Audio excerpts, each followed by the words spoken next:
ഖിയാമത്ത് സംഭവിക്കണമെങ്കിൽ, ഈ ലോകത്തിന് അന്ത്യം സംഭവിക്കണമെങ്കിൽ നബിയുനാ റസൂലുള്ളാഹി തങ്ങൾ പറഞ്ഞത് ഈ ലോകത്ത് നടന്നിരിക്കണം, സംഭവിച്ചിരിക്കണം.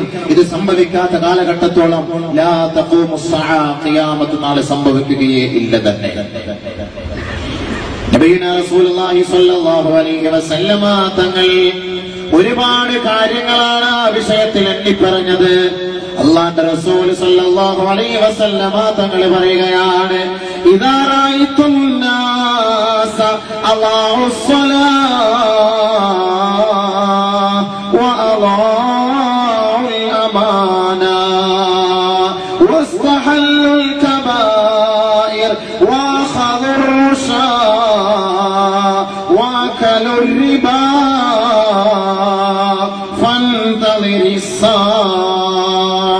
ആദരവായ റസൂലുള്ളാഹി സ്വല്ലല്ലാഹു അലൈഹി വസല്ലമ തങ്ങൾ പറയുകയാണ്, ജനങ്ങളെ, നിങ്ങൾ നമസ്കാരം ഒഴിവാക്കുന്നവരായി നിങ്ങൾ ഏതൊരു കാലഘട്ടത്തിൽ കാണുന്നോ,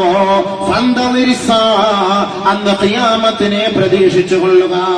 ഇദാ റഅയ്തുമുൻ നാസ അല്ലാഹുസ് സ്വലാഹ, പള്ളിയുടെ 10 വാരെ അടുത്ത് കിടന്നുറങ്ങുന്നവനായിരിക്കാം.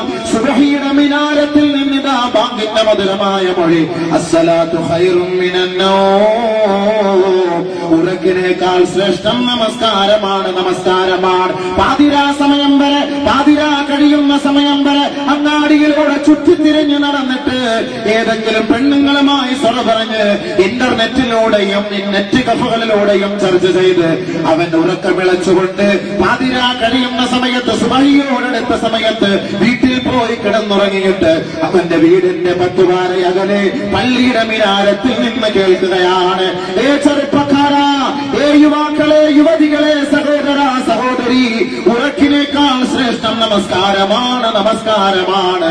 അസ്സലാത്തു ഖൈറും മിനൻ നൗം, നമസ്കാരത്തിനാണ് പ്രാമുഖ്യം, നമസ്കാരത്തിനാണ് ശ്രേഷ്ഠത. നമസ്കാരമില്ലാത്തവന് ജീവിതത്തിൽ ഒരു രക്ഷയുമില്ല.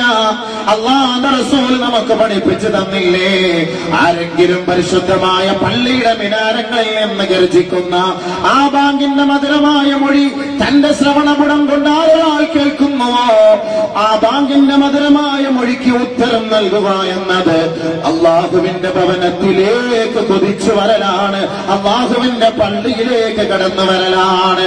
ആ നമസ്കാരത്തിന്, ആ പള്ളികളിൽ ആരൊരാൾ നമസ്കാരത്തിന് വരാതിരിക്കുന്നുവോ, ഏ സഹാബത്തെ, ആ കാലഘട്ടത്തിൽ അത് അന്ത്യനാളിന്റെ അടയാളമാണ്. ആദരവായ റസൂലുള്ളാഹി തങ്ങൾ പറയുകയാണ്, ഇനിയും സഹാബത്തെ ഒരു കാലഘട്ടം കടന്നുപോലും വീണ്ടും അതേ കാലഘട്ടത്തെ കുറിച്ച് അല്ലാഹുവിന്റെ റസൂൽ പറയുകയാണ്, പള്ളികൾ അധികരിക്കും, പള്ളികൾ അധികരിക്കും.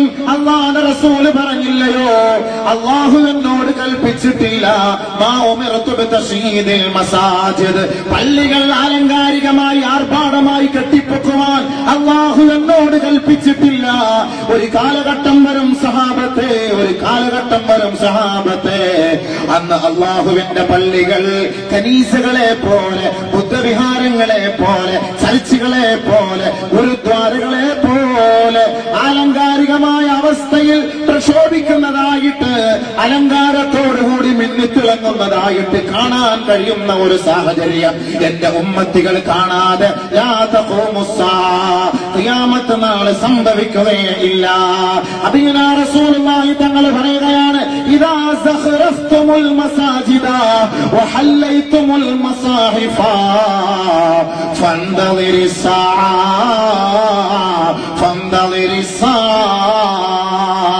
കോടിക്കണക്കിന് രൂപകളെ ചെലവ് ചെയ്ത് അമ്പരചുംബികളായ മിനാരങ്ങളും മിമ്പറുകളുമുള്ള പള്ളികൾ കെട്ടിപ്പൊക്കുമ്പോ ഒരുപാട് ഒരുപാട് നമസ്കാരക്കാർ പള്ളിയിലേക്ക് ഇടിച്ചു കയറുകയാണ്.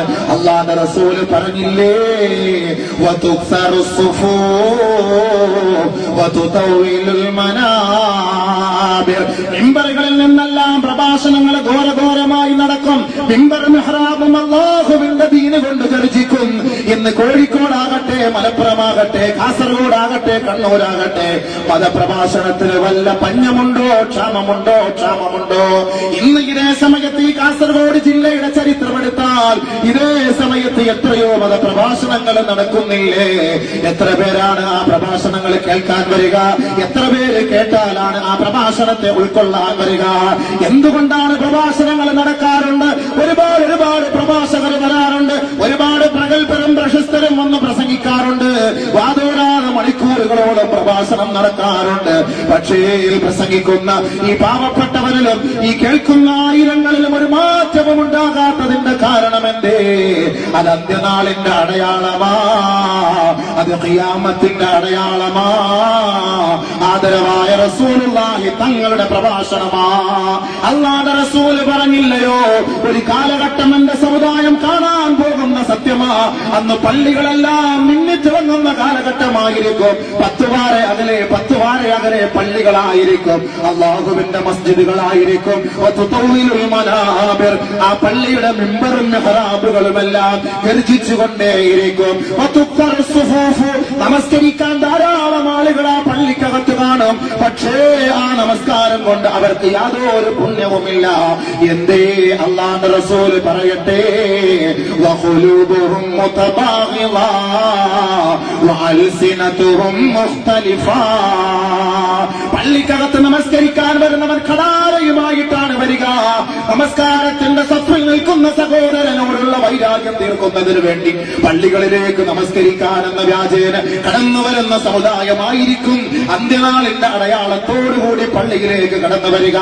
നബിയുനാ റസൂലുള്ളാഹി തങ്ങൾ പറഞ്ഞില്ലേ, അവർ നമസ്കാരം കഴിഞ്ഞ് പുറത്തേക്ക് ഇറങ്ങി വരുമ്പോ വഖുലൂബുഹും മുതബാഗിളാ, പരസ്പരം കടിച്ചു കീറുന്ന, പരസ്പരം വിഭാഗീയതയുണ്ടാക്കുന്ന, പരസ്പരം വിദ്വേഷമുണ്ടാക്കുന്ന, പരസ്പരം വിധ്വംസനം ഇളക്കി വിടുന്ന സ്വഭാവത്തിന്റെ ഉടമകളായിരിക്കും ആ പള്ളികളിൽ നിന്ന് നമസ്കരിക്കാൻ കാണുക.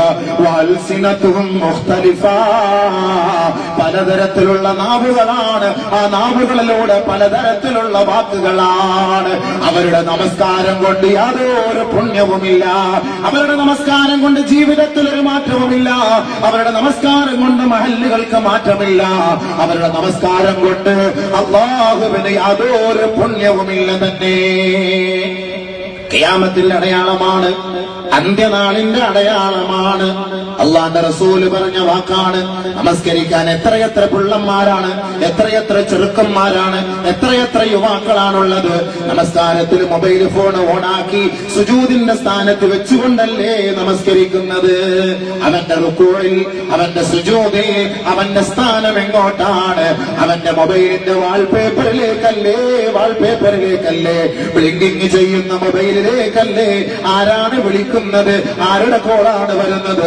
സുബ്ഹാന റബ്ബിയൽ അലാ, സുബ്ഹാന റബ്ബിയൽ അളീം വബിഹംദിഹി എന്ന ആത്മാർത്ഥതയോടെ ഇഖ്ലാസോടെ പടച്ച റബ്ബിന് വേണ്ടി, അല്ലാഹുവിന് വേണ്ടി സുജൂദിലും റുക്കൂഇലും നിന്നുകൊണ്ട് സ്മരിക്കേണ്ട ചെറുപ്പക്കാരൻ മൊബൈലിലേക്ക് നോക്കിക്കൊണ്ട് അല്ലാഹുവിനെ സ്തുതിക്കേണ്ട ഒരു ഗതികേടിലേക്ക് ഈ ലോകം അത് പതിച്ചു പോയില്ലേ? നമ്മുടെ കുറ്റമല്ല. അല്ലാഹുവിന്റെ റസൂല് ചർച്ച ചെയ്തത് 21-ാം നൂറ്റാണ്ടിൽ നടന്നേ മതിയാവോ. അത് സംഭവിക്കാതെ ലാ തഖൂമുസ്സാ, ഈ ലോകത്തിന് അന്ത്യം സംഭവിക്കുകയില്ല.